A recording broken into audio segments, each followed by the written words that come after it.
ओम शांति। सुनते हैं आज की मीठी मुरली मीठे बाप दादा से। बाबा कह रहे हैं, मीठे बच्चे, आप मुए मर गई दुनिया। बाप का बनना अर्थात देह अभिमान टूटना। एक बाप के सिवाय और कुछ भी याद ना आए। प्रश्न है, अंत का समय समीप देखते हुए कौन सा स्लोगन याद रखना है? उत्तर है, किनकी दबी रहेगी धूल में, किनकी राजा खाए, किसकी चोट लुट जाए, से करके कुछ स्लोगन है। मतलब किसी का धूल में दब जाएगा पैसा, किसी का चोर लूट के ले जाएगा, किसी के पास कुछ भी नहीं रहना। यह स्लोगन सदा याद रखो, क्योंकि अभी दुख के पहाड़ गिरने, सबका मौत होना है। तुम बच्चे तो अभी बाप पर पूरा बलि चढ़ते हो, तुम्हारा सब कुछ सफल हो रहा है। तुम एक जन्म बलि चढ़ते, बाप 21 जन्मों के लिए बलिहार जाता है। 21 जन्म। तुम्हें लौकिक माँ बाप के वर्षे की दरकार नहीं। द्वापर से फिर जैसा कर्म वैसा फल मिलता है। आज का गीत है, मैं एक नन्हा सा बच्चा हूँ, तुम हो बड़े बलवान, प्रभु जी दुख दूर करो। यह तो मनुष्य मात्र जानते हैं कि ऊंच ते ऊंच भगवान है। भगवान को हमेशा परम पिता परमात्मा कहते हैं, और उनका ऊंचा नाम भी है, ऊंचा ठाव भी है। सबसे ऊंचे मूल वतन में रहते हैं। अब जबकि गॉड फादर कहते हैं तो जरूर बच्चे ही ठहरे। ऐसे तो नहीं कह सकते कि हम फादर हैं। सर्वव्यापी कहने से तो सब फादर हो जाते हैं। उनको तो हमेशा परे ते परे परम धाम में रहने वाला परम पिता परमात्मा कहा जाता है। ऊंच ते ऊंच भगवत, इसीलिए सब भक्त उनको याद करते हैं। कहते भी हैं, भगवान को ही भक्तों को भक्ति का फल देने यहाँ आना पड़ता है। वह रहने वाला है परम पिता। वह बाप है स्वर्ग का रचयिता। क्रिएटर जरूर नई दुनिया ही रचेंगे, तो वह आएगा कहाँ? क्या पतित दुनिया में व पावन दुनिया में? देखो, यह बात अच्छी रीति धारण करने की है। तुम कोई छोटे नहीं हो। शरीर के ऑर्गन्स भी बड़े हैं। तुम जानते हो, सभी बाप को याद करते हैं, समझते हैं यहाँ दुख है। हमको ऐसी जगह ले चलो जहाँ सुख शांति हो। ड्रामानुसार बाप को आना ही है। बनी बनाई बन रही, और नहीं कुछ बनत नहीं, ऐसे करके कोई स्लोगन। जो पहले से हुआ है वही हो रहा है, कुछ नया नहीं। इसमें कोई फर्क नहीं हो सकता। वर्ल्ड की हिस्ट्री ज्योग्राफी चक्कर लगाते रहती है। 4 युग फिरते रहते हैं। कलयुग के बाद संगम युग। कलयुग और सतयुग के बीच का है यह कल्याणकारी धर्माओं युग। यह है पुरुषोत्तम युग, अर्थात उत्तम ते उत्तम मर्यादा पुरुषोत्तम बनने का युग। इस युग जैसा उत्तम युग कोई होता नहीं। सतयुग त्रेता का संगम युग कोई ऊंच नहीं है। सतयुग और त्रेता के बीच भी संगम युग, वो उतना ऊंचा नहीं है। उसमें तो 2 कला कम होता है। फिर त्रेता और द्वापर के बीच में भी संगम युग है, लेकिन उसमें और 8 कला कम होता है। और द्वापर और कलयुग के बीच भी संगम युग, उसमें तो और 0 कला हो जाता है। लेकिन अभी यही युग है, कलयुग और सतयुग के बीच का युग, जहाँ हम 0 से फिर 16 कला बन जाते हैं। इसीलिए धर्माओं युग पुरुषोत्तम युग है। इस संगम युग की ही महिमा है। तुम जानते हो, बाप तो है ऊंचते ऊंच, ऐसे नहीं कि सर्वव्यापी है। बच्चे कितनी भूल करते हैं, परंतु भूल भी ड्रामानुसार होना ही है। मैं फिर आकर अभूल बनाता हूँ। बाप कहते हैं, मुझे ऊंच ते ऊंच भगवत कहते हो। मैं फिर बच्चों को अपने से ऊंच बनाता हूँ, तब तो भक्त याद करते हैं। लेकिन सर्वव्यापी कहने से मिट्टी में मिला दिया है, तो खुद भी ऐसे कंगाल दुखी हो गए। भारत सुख धाम था, अब दुख धाम है।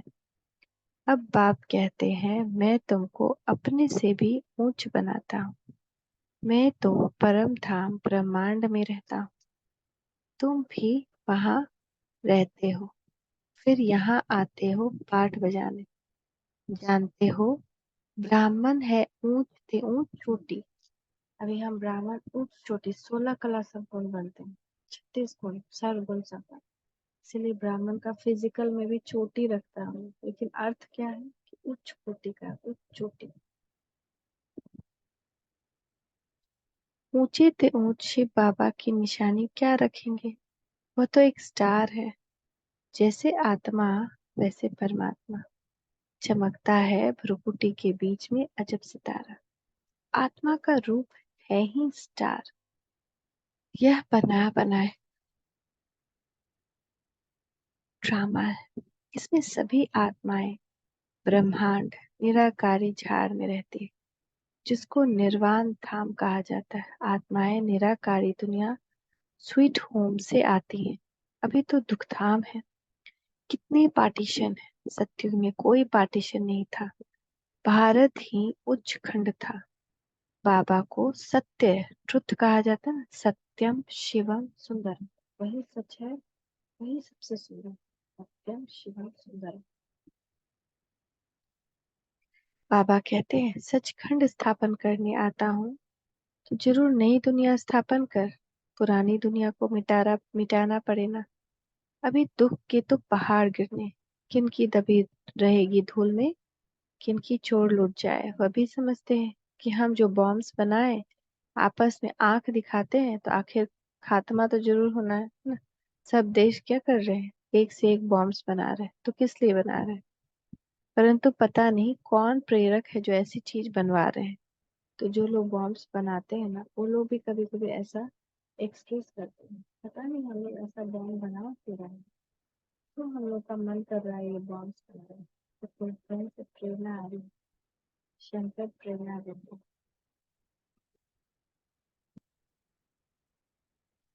गीता में भी है, पेट से मूसल निकले। यह है सारी बुद्धि की बातें। बॉम्ब्स निकालते हैं अपने नेशन का विनाश करने। यादव कौरव पांडव 3 सेना है ना। या यहाँ भारत को पांडव कहा है, कौरव और यादव अमेरिका और यूरोप, ये दोनों आपस में महायुद्ध करके खत्म हो जाएंगे। यादव कौरव लड़कर खत्म हुए।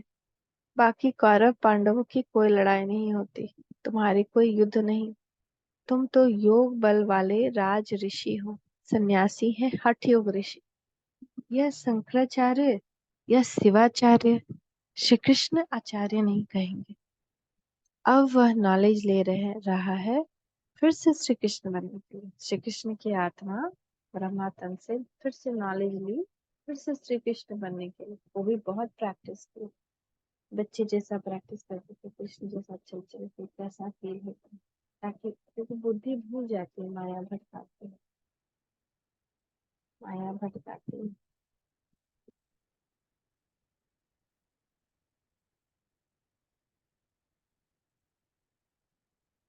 यह राजधानी स्थापन हो रही है। तुम पतित कांटों से दैवी फूल बन रहे हो। गीता में भी सुना, आओ अजामिल जैसे पापियों का उद्धार करो। गाया जाता है, पतित पावन वही सद्गुरु है जो तुमको नर से नारायण बनाने, राजाओं का राजा बनाते हैं। यह है एम ऑब्जेक्ट। यह पाठशाला है ना, इसमें हम नर से नारायण, नारी से लक्ष्मी बनते हैं। इसमें अंधश्रद्धा की बात नहीं। स्कूल में एम ऑब्जेक्ट होती है ना। तुम बाप के पास आए हो बेहद का वर्षा लेने। वहां का वर्षा यहाँ लेना होता है। वह है ही सुखधाम, यह है दुखधाम। गीता में सुना, मैं छोटा सा बच्चा हूँ। तुम बच्चे हो ना, कोई 25 वर्ष का, कोई 20 वर्ष का। बाबा कहते एक दिन का भी बच्चा भी वर्षा ले सकता है। बेहद का बाप फिर भारत को हीरे जैसा बनाने आता है। सबके पहले इस तरह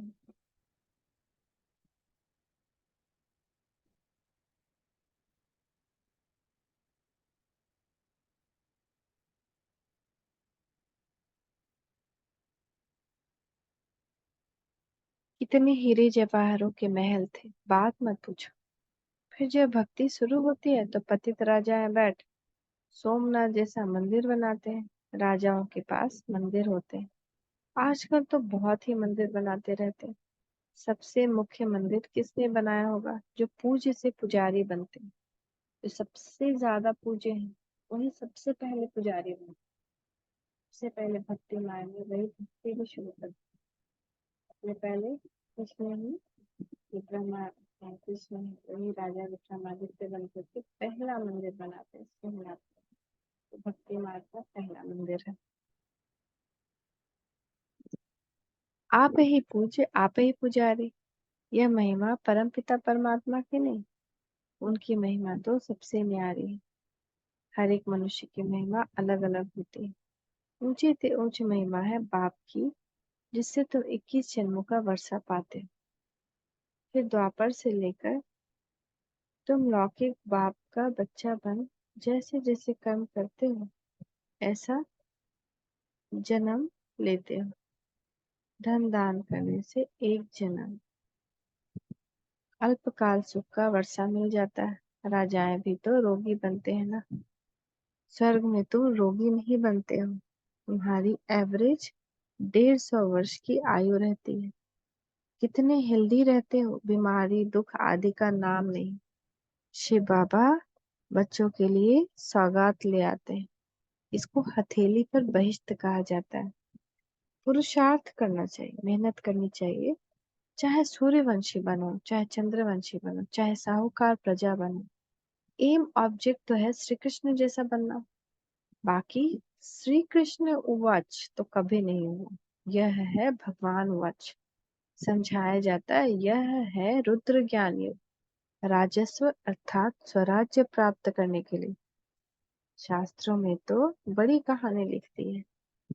बाप पर बलि चढ़ने से बाप फिर 21 जन्म बलि चढ़ते हैं। बाप तुम बच्चों को ऊंच से ऊंच बनाते हैं। ब्रह्मांड में रहने वाला ब्रह्मांड के मालिक ठहरे ना, फिर तुम विश्व के मालिक बनते हो। मैं विश्व का मालिक नहीं बनता, तुमको बनाने के लिए आता हूँ। भगवान कह रहे हैं मैं विश्व का मालिक नहीं बनता, तुमको बना करके परम धाम चला जाता हूँ, और तुमको बनाने के लिए ही परम धाम से यहाँ आता हूँ। तुम कहते हो पतित पावन आओ, आकर पावन बनाओ। फिर सर्वव्यापी कैसे ठहरा? किसको पुकारते हैं अगर सर्वव्यापी है तो? सदगति दाता पतित पावन तो एक ही बाप है। इस समय सभी तमो प्रधान बन गए। सतो रजो तमो से सबको पास करना ही है। हर चीज पहले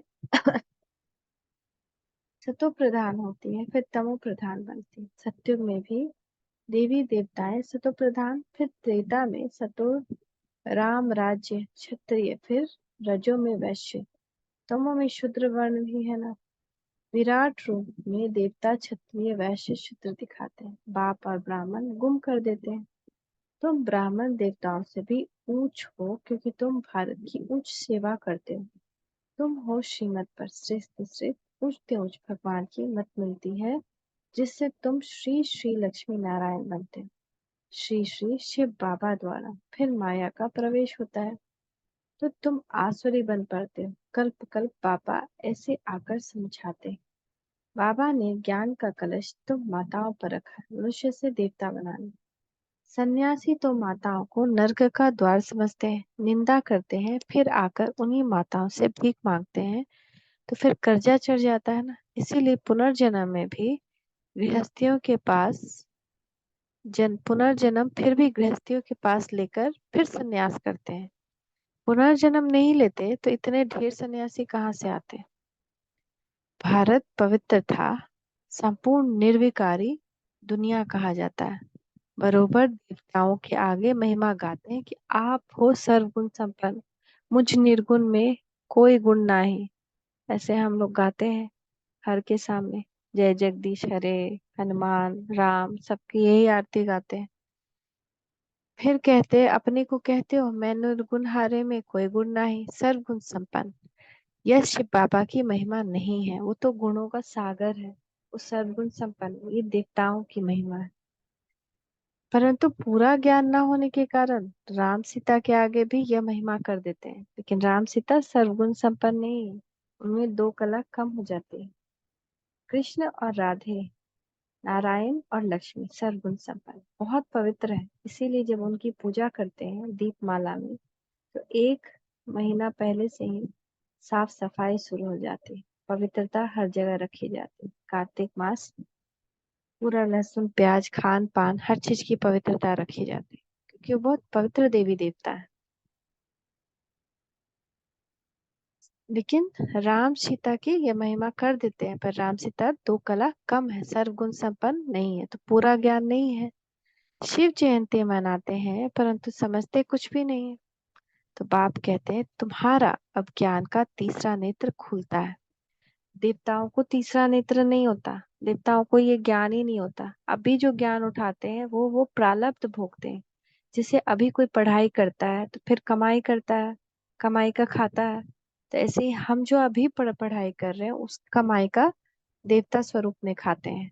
लेकिन उनको कोई ज्ञान नहीं होता, उनका तीसरा नेत्र नहीं होता। अभी बाबा हमको ज्ञान का तीसरा नेत्र देते हैं। चित्रों में देवी देवताओं को दिखाते हैं तीसरा नेत्र, परंतु वास्तव में है तुम्हारा। परंतु तीसरा नेत्र खुला फिर बंद हो जाता है। बंद करने वाला माया है। जब हम एक परमात्मा को छोड़ मनमत यूज करते हैं, परमत यूज करते हैं, पर दर्शन पर चिंतन करते हैं, तो फिर हमारा ये बुद्धि का नेत्र बंद हो जाता है। आश्चर्यवत सुनंती पशंती औरों को सुनावंती फिर भी भागंती हो जाते हैं। बड़ा बाबा कॉमेडी वाला बोलते हैं कि आते हैं, सुनते हैं, समझते हैं, औरों को भी सुनाते हैं, फिर भाग जाते हैं। बहुत अच्छे अच्छे बच्चे माया से हारते हैं। बाप युद्ध कराते हैं 5 विकारों पर जीत पहनाने के लिए, बाकी और युद्ध तो है नहीं। तुम अभी हो ब्रह्मावंशी, फिर देवता बनेंगे। अभी शूद्र से ब्राह्मण वर्ण में आए हो। इस समय सृष्टि का चक्र पूरा बुद्धि में है। इसमें भी बाबा कहते हैं कुछ फुल कास्ट ब्राह्मण है, कुछ हाफ कास्ट अभी का ही चलन चला हुआ है ना। लौकिक में भी कहते हैं ये हाफ कास्ट ब्राह्मण है, फुल कास्ट ब्राह्मण। तो यहाँ पे भी जो ब्राह्मण धर्म का फुल पालन किया वो फुल कास्ट ब्राह्मण बनता है, और जो एक दो नियम किया कभी नहीं किया वो हाफ कास्ट ब्राह्मण बनता है। तो बाबा कहते हैं कि अब तुम इस ब्राह्मण वर्ण में आए हो शूद्र से। इस समय सृष्टि का चक्र पूरा बुद्धि में है, नाटक पूरा होता है। बाप ले चलने लिए आए हैं, माया ने सबको पतित बनाया है। अब बाप कहते हैं योग अग्नि से तुम विक्रमाजीत बनो, इसमें मेहनत है। इसी योग अग्नि से हमारा पाप भस्म होगा, बीमारी और बाकी परेशानियों से हम इसी योग अग्नि से छूट सकते हैं। बाकी और तो सिद्धि वाले बहुत सारे साधु संत हैं, उनके पास जाएंगे कहेंगे कि हाँ तुम्हारा ये प्रॉब्लम है, अरे वाह ये तो बता दिए हमारा प्रॉब्लम, तो बहुत ज्ञानी वानी लगते हैं।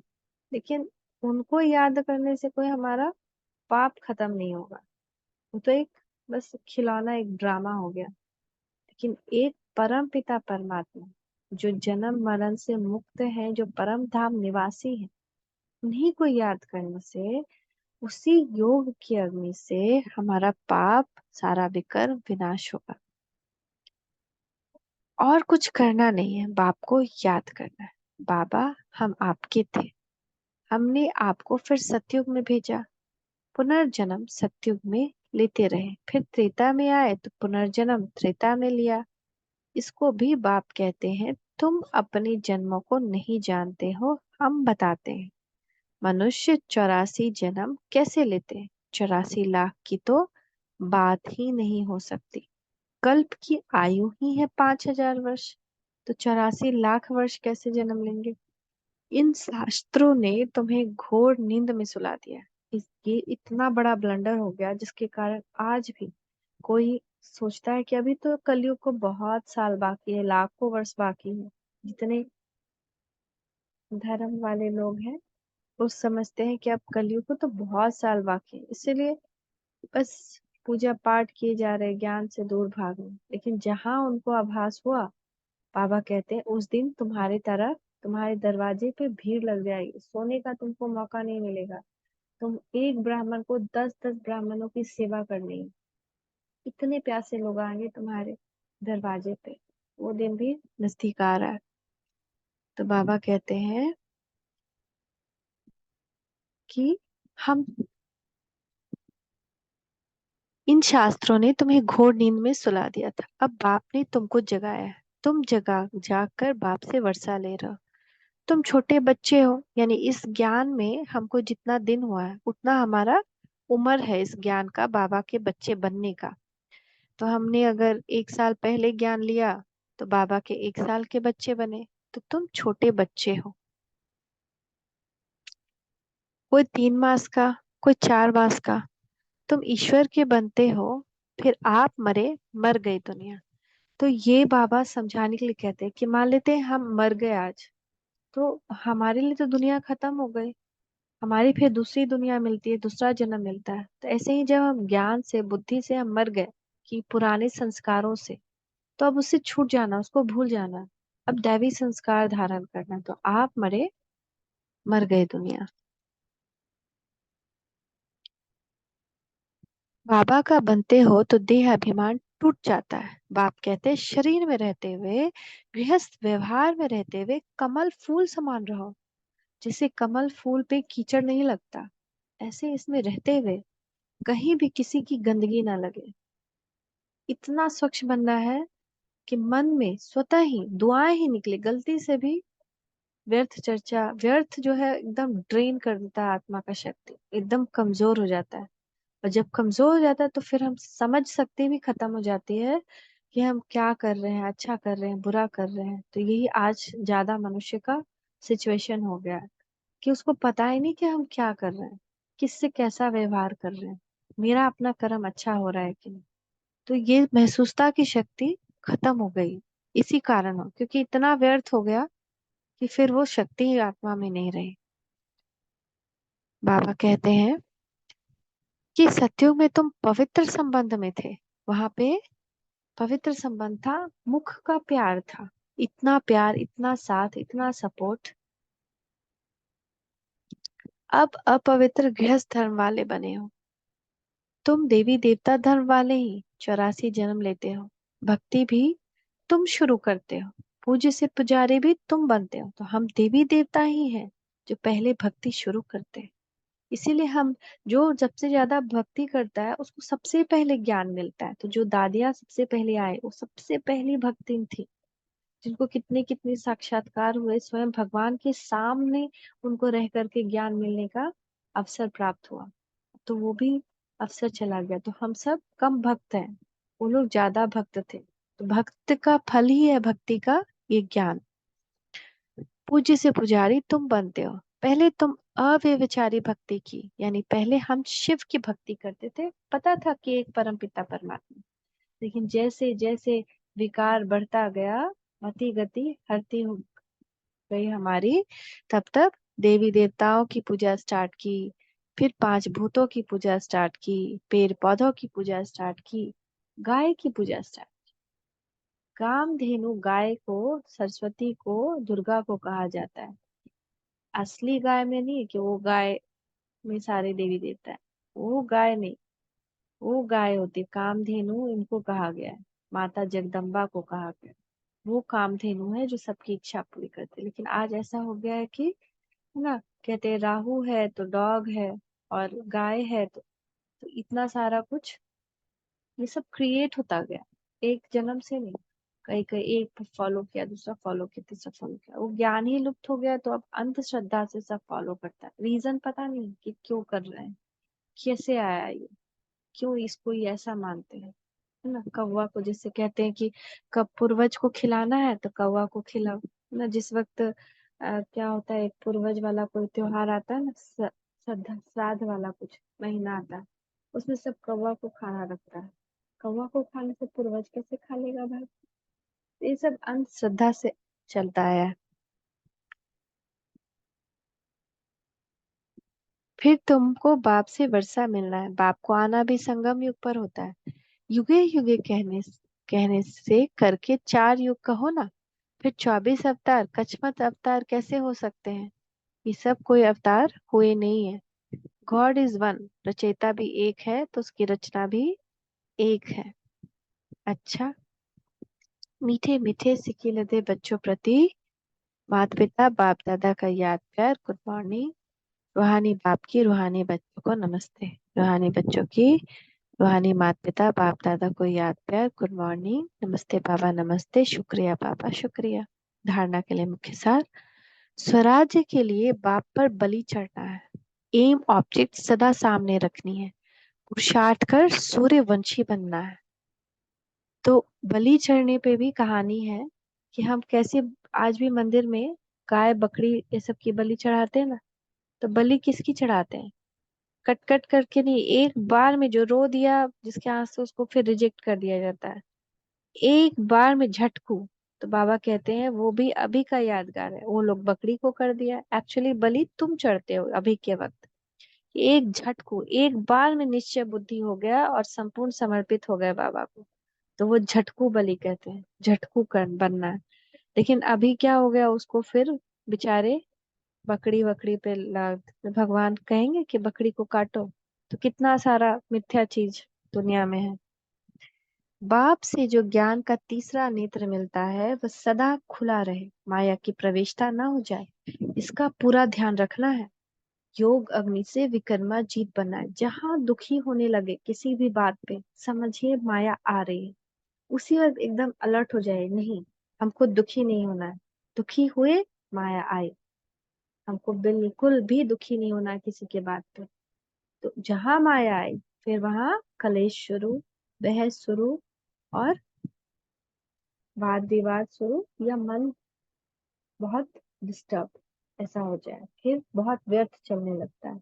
माया को आने नहीं देना। जहां हल्का सा देखे कि कोई दुख लग रहा है, लगने की बात आए, तुरंत अपने आप बोल देना, मैं सुखी हूँ, संपूर्ण स्वस्थ हूँ, प्रसन्न हूँ, परम पिता परमात्मा की संतान हूँ, मेरा सौभाग्य है वो आया है। ऐसे करके चेंज कर दे अपने आप। आज का वरदान।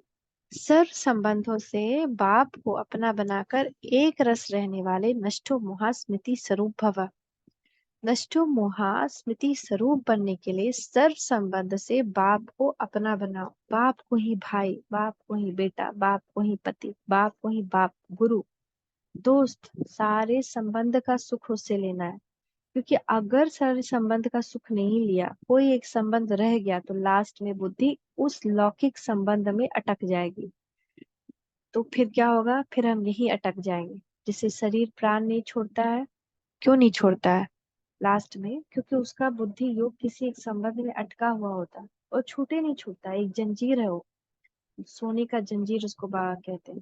तो अगर हम सारा संबंध बाप से बनाएंगे, यहाँ रहते हुए भी, सब कर्म करते हुए भी सारा संबंध एक उससे जोड़ेंगे, तो फिर लास्ट में वो परेशानी नहीं आएगी। जो कहते हैं अटक गई बुद्धि, उसका प्राण ही नहीं छूट रहा है, बेटा में उसका प्राण अटका हुआ है, बेटा आएगा तो उसको देखिएगा तो उसका प्राण छूटेगा। ऐसे कर करके कितना लोग का सुनते हैं ना। तो इसीलिए सारा संबंध बाप से बनाना है। अगर कहीं भी लट लगा हुआ तो बुद्धि भटकेगी, योग में भी बुद्धि भटकेगी, और लास्ट में भी हम फरिश्ता नहीं बन पाएंगे। बैठेंगे बाप को याद करने, और याद आएगा वो जिससे मुंह होगा। जैसे अभी हम बैठते हैं तो बहुत बार अश्विन दिखाई देता है, बहुत बार। तो जिससे मोह हो, अब किसी को पैसा दिखाई देगा, जिसका अगर मुंह पैसे में, तो याद आएगा अरे पैसा तो उसमें रखा हुआ है, क्या हुआ क्या नहीं। किसका जेवर में है, किसी किसी का संबंध में है। तो जहां भी होगा वहां बुद्धि जाएगी। अगर बार बार बुद्धि जाएगी तो योग टूटता है। योग टूटता है तो वो बल नहीं आता, एक रस नहीं रहेंगे। स्लोगन है, प्रकृति को दासी बना दो तो दासी दूर भाग जाएगी। प्रकृति को हमको दासी बनाना है। मैं प्रकृति जीत आत्मा हूँ, समान लेकर के योग करके, तो सारे सारी उदासी चली जाए। क्योंकि ये शरीर जो है ना, प्रकृति का बना हुआ, 5 तत्वों का बना हुआ। तो ये शरीर में भी कोई दुख आएगा तो हमको दुख नहीं होगा। बाहर कोई विपदा आएगी, आंधी तूफान आएगा, तो भी हमको वो कुछ नहीं बिगाड़ सकता। बाबा का महावाक्य है, जहाँ एक ब्राह्मण आत्मा रहेगी, उसके पैर जहाँ रहेंगे, भले ही बाहर धरती फट जाए, तूफान आ जाए, कुछ भी हो जाए, बाहर सूली होगा, लेकिन उस ब्राह्मण आत्मा को के पास उसके उस जगह पे कांटा रहेगा। मतलब बहुत कम, एकदम लेस मात्र। तो ऐसा ब्राह्मण आत्मा प्रकृति जीत बन जाए तो अपनी भी उदासी भाग जाएगी और दूसरों की भी उदासी दूर हो जाएगी। थैंक यू पापा। शुक्रिया पापा। ओम शांति। ओम शांति। ओम शांति।